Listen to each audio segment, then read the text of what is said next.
Kenya inaelekea kwenye maandamano makubwa zaidi kuwahi kutokea ndani ya siku chache zijazo. Manake baada ya Rigathi Gachagua kumpa Rais Ruto onyo kali kuhusu bei ya mafuta, hali imeanza kuwa mbaya zaidi, huku vitisho, tuhuma na mvutano vikiongezeka kila siku. Lakini swali ni nyuma ya pazia kuna nini kinaendelea? Na hii inaweza kuwa mwanzo wa mgogoro mkubwa wa kisiasa Kenya? Hii ndio story kamili. Kwenye video hii ya kwanza, Rigathi Gachagua anaonekana akiwa mkali akimpa Rais William Ruto muda wa wiki moja tu kushusha bei ya mafuta. Na kama hilo litafanyika, anasema wazi kuwa ataitisha maandamano ya kitaifa. Hii si kauli ya kawaida, hii ni kauli yenye uzito mkubwa sana kisiasa. Kwa sababu tukumbuke, maandamano ya Kenya yamekuwa na historia ya kuleta mabadiliko makubwa, lakini pia machafuko makubwa. Swali linabaki, hii ni pressure ya kisiasa au ni vita halisi inaanza? Mimi nimemwambia Kasongo, nimetoa ilani, nimepatia siku 7 apunguze mafuta. Asipoteremsha bei ya mafuta, mimi Rigiji nitatangaza maandamano ya kusimamisha Kenya. Harambee! Kasongo aende asiende, ametubeba ufala. Mimi nimekuwa na yeye lokalao, mliniona nikamwangalia na macho akiwa ameketi hapo, nikamwambia wewe Kasongo, wewe ni mwizi, wewe ni muongo, wewe ni muuaji. Na nikamwambia Kasongo, nimekupatia onyo, wacha kutukana Wakikuyu, wacha kutukana sisi, ukienda kwa Wajaluo ukisema sisi ni wakabila. Nikamwambia Kasongo, tukikuchagua huku wanaitwa Karanja, huku wanaitwa Kamau, wewe ulikuwa unaitwa William Kipchirchir Arap Ruto. Kasongo aende asiende? Lakini mambo hayakuishia hapo tu. Gachagua pia alimgeukia moja kwa moja makamu wa rais Kithure Kindiki, akimtuhumu kuwa puppet ya rais. Hii ni ishara gani? Inaonyesha wazi kuwa ndani ya serikali yenyewe kuna mgawanyiko mkubwa unaoanza kujitokeza, na ni hatari zaidi kuliko hata maandamano yenyewe, kwa sababu migogoro ya ndani ya serikali mara nyingi huleta msukosuko mkubwa nchini. Kazi yako ni kufuata Kasongo, unalabalaba yeye matako, na wewe ni mwanaume, wewe ni bure kabisa. Harambee! Ni Deputy President Bonoko. Wewe Soprano, alikuna mtu alikuchagua. Kazi umefanya tangu kuwe waziri ni kuua vijana ya Gen Z na kulete pombe, ile nilikuwa nimemaliza. Hii Soprano ni bure si bure. Ate anaambiwa na Kasongo, ate ashindana na Rigiji. Ate Soprano, mtu Bonoko, ate ashindana na Rigiji. Akienda mkutano, akipewa kuongea, anaanza ni fire si fire,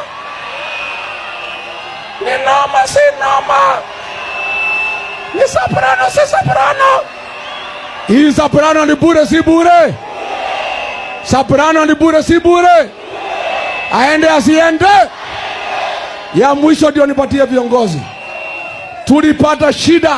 Kadri mvutano unavyozidi kupanda, Gachagua anadai kuwa kuna juhudi za makusudi za kumzuia kuzungumza na wananchi. Anamtuhumu Rais Ruto kwa kumtumia wahuni kuvuruga mikutano yake. Kama hili ni kweli, basi hali ya kisiasa Kenya iko kwenye kiwango cha hatari sana, kwa sababu sasa sio maneno tu, bali ni vitendo vinaanza kuonekana. Kasongo, umezoea kutumia mimi wakora. Kila pahali nikienda unatuma wakora. Juzi nimekuwa Kikuyu, mkiwa na Kemani Ichong'wa, musaliti wa jamii ya Wakikuyu, musaliti wa jamii ya Wakikuyu, ukatuma polisi kutupiga. Mimi juzi Kasongo nimekuombea ruhusa kule Nyandarua, nikaambia watu wawache uongee, lakini nataka nikuambie kutoka leo, ukituma polisi tena, utume wakora tena kuharibu mkutano yangu, wewe ukija hapa mlimani utakubaliwa kusungumuza na watu ya mlima Kenya. Harambee! Shaigana na shaigana, shaigana na shaigana, kayareke. Sisi Kasongo tulikuchagua. Rais Uhuru Kenyatta, mlikuwa mmekosana, hakuna siku ametumia wewe wakora kukupiga. Rais Uhuru Kenyatta, mlikosana, hakuna siku ametuma polisi kupiga tear gas. Mlikosana na Uhuru Kenyatta, hakuna siku ametuma polisi kupiga wewe risasi. Bona wewe Kasongo unatuma polisi kupiga mtoto ya nyumbani kijana ya Maumau, Rigiji mwenyewe ambaye anapendwa na watu. Harambee! Harambee! Kwa hivyo Kasongo, mimi leo nikiwa hapa Mlimani, nikiwa kiongozi ya jamii, napatia wewe ilani. Ukituma wahuni tena waharibu mkutano ya Rigiji, ukituma polisi tena waharibu mkutano ya Rigiji, hata wewe hutakubaliwa kufanya mkutano hapa Mlimani. Na kama hiyo haitoshi, tukio la Ruiru limezidisha moto zaidi, ambapo Gachagua alidai kuwa mbunge wa eneo hilo alitumwa kumzuia asiongee na wananchi. Hii inaongeza picha ya kile kinachoendelea nyuma ya pazia. Je, kuna juhudi za kumnyamazisha au hii ni siasa za kawaida tu? Githurai hoi! Githurai hoi! Githurai hamjambo? Hamjambo tena. Rigiji mwenyewe amefika hapa. Yule musaliti wa Kasongo anaitwa Keng'ara alikuwa anatisha, ate hapa ni kwake, ate ni kwa Kasongo, ate Rigiji asifike hapa. Hapa ni kwake, hapa ni kwa mama yake. Rigiji amefika hajafika? Rigiji amefika hajafika? Watu wetu wa Githurai, munajua chama yetu. Chama yetu ni gani? Chama yetu ni gani? Ile ya kusikiza ground. Nikisema DCP unasema sikiza ground. DCP, DCP. Wacha tusikize ground. Wacha tusikize ground. Hapa Githurai, hapa Ruiru, munasemaje? Munasemaje? Ate hapa Githurai munasemaje? Ate munasemaje?